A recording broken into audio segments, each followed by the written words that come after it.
galera, professor David na área, Geografia, trazendo para vocês aqui um conteúdo sobre os espaços dos povos originários na África e no Brasil. Os povos originários são aqueles povos que habitavam o continente africano e americano, principalmente o Brasil, antes da colonização. E eles sofreram e tiveram alteração de seus espaços com o imperialismo na África e com o colonialismo na América. Isso fez com que, por exemplo, nós tivéssemos hoje em dia muita dificuldade em conhecer o modo de vida desses povos. O imperialismo foi a conquista do continente americano pelos europeus. A partir do momento em que se industrializaram, adentraram o continente e invadiram os espaços dos povos originários na tentativa de buscar mercado consumidor e matéria-prima para os seus produtos industrializados. Vamos começar a falar da África e depois falar um pouquinho do Brasil, que sofreu com o colonialismo, que foi um pouco diferente. Na África existia uma grande diversidade étnica e cultural. Por exemplo, existiam algumas comunidades que eram pequenas e, ao mesmo tempo, existiam grandes reinos. Eu posso citar alguns para vocês. Vamos falar de alguns, não todos porque são muitos. Mas é importante dizer que a África se caracteriza pela pluralidade, pela diversidade de línguas, de costumes, de religiões e etc. Era muito comum que a religião, por exemplo, os africanos, povos originários da África, eles adorassem os espíritos que correspondiam a elementos da natureza. Isso, inclusive, teve muita influência no Brasil. Eu vou citar para vocês aqui, por exemplo, um povo muito interessante, que são os Zulus. Estamos vendo aí o mapa mundi. Vamos conhecer um pouquinho do território dos Zulus. Olha a nossa setinha aparecendo aí. Eles se localizavam ali, ó, bem no sul da África, principalmente onde hoje é o país África do Sul. Aí nós temos a representação de um guerreiro Zulu. Muito importante porque eles eram caracterizados por serem grandes guerreiros. Eles exerciam grandes conquistas entre outros povos que viviam nesse período também.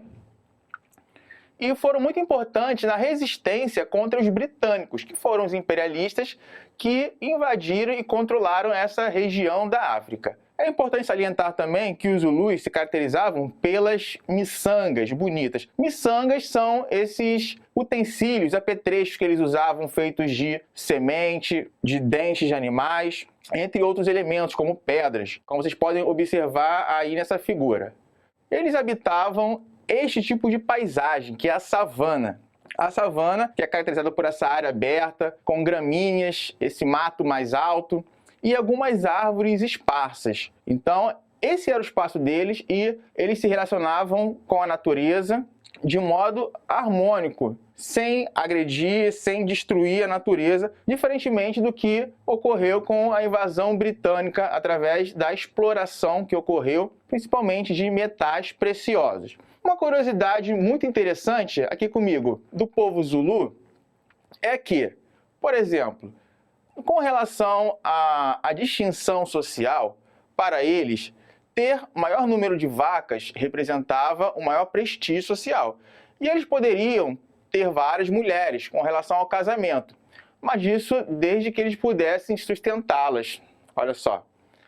Outro povo muito interessante são os Bantus, ou Bantus. Você pode chamar das duas formas.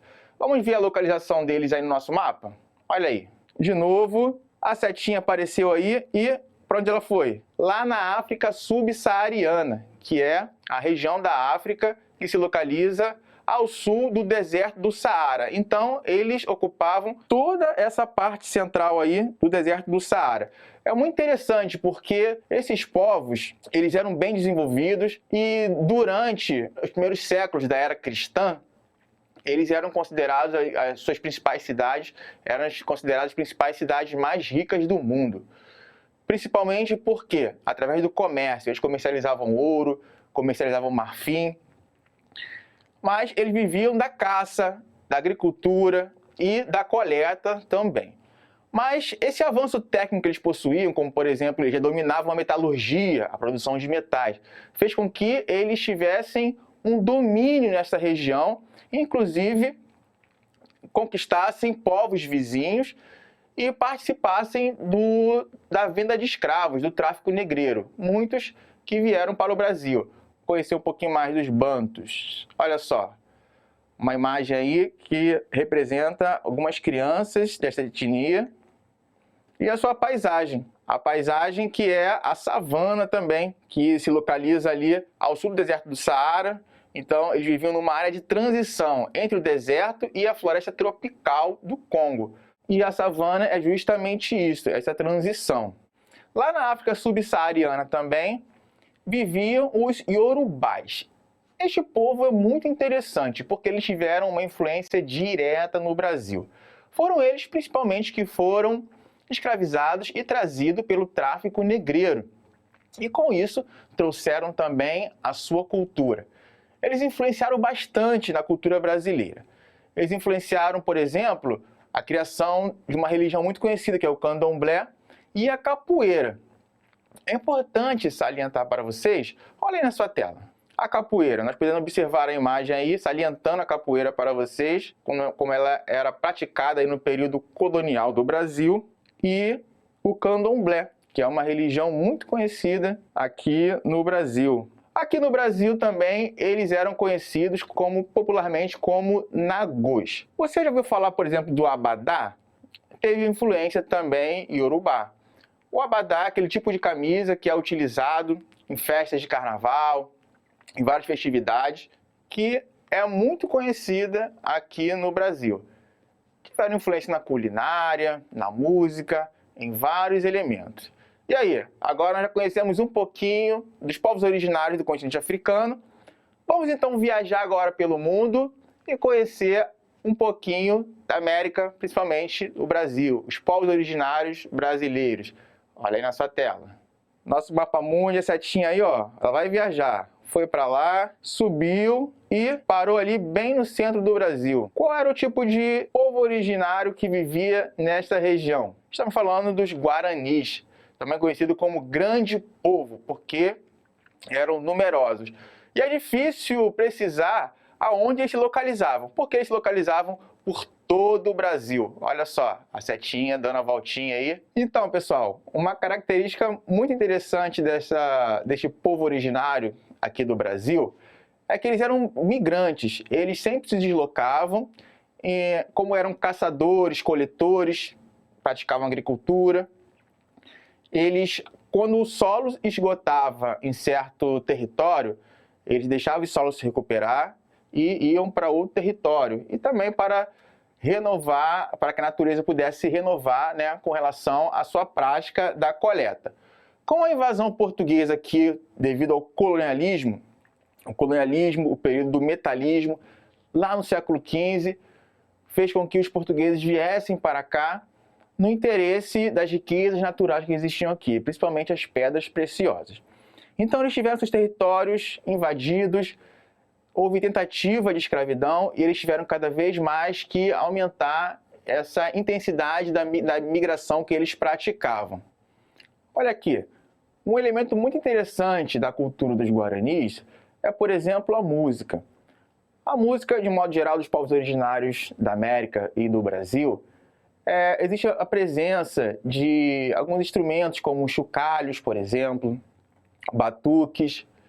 E a musicalidade para eles era muito importante, porque eles acreditavam, a partir de sua religião, que também adoravam elementos da natureza, que a partir dos cantos eles podiam controlar as forças da natureza, como, por exemplo, a intensidade das chuvas, para mais ou para menos.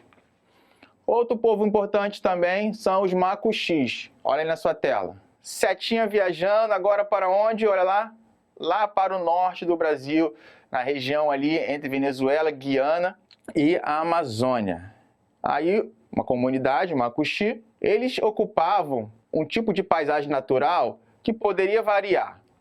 Por exemplo, da floresta equatorial ou de campos abertos, que é bem comum nessa região E a partir daí, eles adaptavam o seu modo de vida a essas características naturais. Podemos observar nessa imagem aí, madeiras sendo cortadas e empilhadas, revelando que vem sofrendo muito com o avanço das madeireiras, como também dos agropecuaristas. E é nessa mesma região que ocorrem muitos conflitos com os madeireiros, os garimpeiros, e esses povos vêm sofrendo muito, muitos indivíduos vêm sendo mortos a partir desses conflitos que ocorrem constantemente. E isso é um problema para o nosso país, porque devido à falta de políticas públicas, devido à falta de iniciativa da sociedade para resolver estes problemas. Podemos citar também outras etnias que viviam aqui no Brasil, como os Guajajaras. Eles viviam ali, lá na parte do Maranhão, na região da Floresta Amazônica, nesta área. E uma característica muito interessante é a agricultura que eles dominavam plenamente. Então, eles produziam ali vários tipos de alimentos, como arroz, como mandioca, como amendoim, mostrando que eles aproveitavam os elementos naturais que existiam nestes territórios, nessas paisagens naturais, para produzir os seus espaços. E lembrando que era de forma harmônica. Quando o solo se esgotava, havia uma rotatividade desses terrenos para que a natureza pudesse recuperar esses solos. Indo ali para a região Nordeste, nós também encontramos outro tipo de etnia, que eram os Pataxós. Os Pataxós viviam no sul da Bahia e norte de Minas Gerais. Uma característica muito importante que foi revelada a partir de uma entrevista que foi feita há pouco tempo com um dos representantes dos Pataxós era essa tentativa dos Pataxós preservarem a sua cultura. Lá no passado era dito que os Pataxós só casavam entre si. Por exemplo, primos casavam-se com primas. E pessoas de fora não eram bem-vindas para ter relações, para se casar com os participantes da tribo. E isto era uma forma de poder preservar a cultura e de poder fazer a nação deles crescerem. Outra característica importante também era o ritual, no qual a pessoa era considerada uma adulta ou propícia para o casamento quando ela conseguia levantar uma tora de madeira de um peso específico. Isso valia para homens e mulheres. Pois bem, pessoal, atualmente existem também descendentes dos povos originários que vivem nas grandes cidades. E, como já se sabe, eles vivem em condições muito precárias. Isso, por exemplo, devido ainda à influência do eurocentrismo, que se converte atualmente no racismo, na discriminação e no preconceito. Então, esses povos, segundo a Organização Internacional do Trabalho, 80% deles vivem na informalidade, ou seja, aquele tipo de trabalho sem os direitos, né, que são garantidos por leis. Então, eles acabam trabalhando na produção de artesanatos, vendendo suas miçangas. E com a pandemia do Covid-19, que ocorreu lá no ano de 2020, se iniciou nesse período, eles sofreram ainda muito, porque devido a essa dificuldade que eles têm de não se separarem, de viverem de maneira coletiva. Então, foram um dos povos mais prejudicados com a pandemia que ocorreu no Brasil. Agora eu quero deixar aqui para vocês um desafio. O que você acha que poderia ser feito para que esses povos pudessem ter os seus direitos garantidos e pudessem ser mais respeitados na sociedade? Eu acho que você deve conversar com seu professor, conversar com seus colegas e pensar se as políticas públicas elas são suficientes ou deveriam haver também iniciativas da sociedade para que os povos originários pudessem ter seus direitos garantidos e respeitados. Eu vou chegando aqui ao final da nossa videoaula. Agradeço a sua presença. Espero que você fique ligado, assista lá todas as aulas do Rio Educa na TV. Eu te vejo na próxima. Até logo!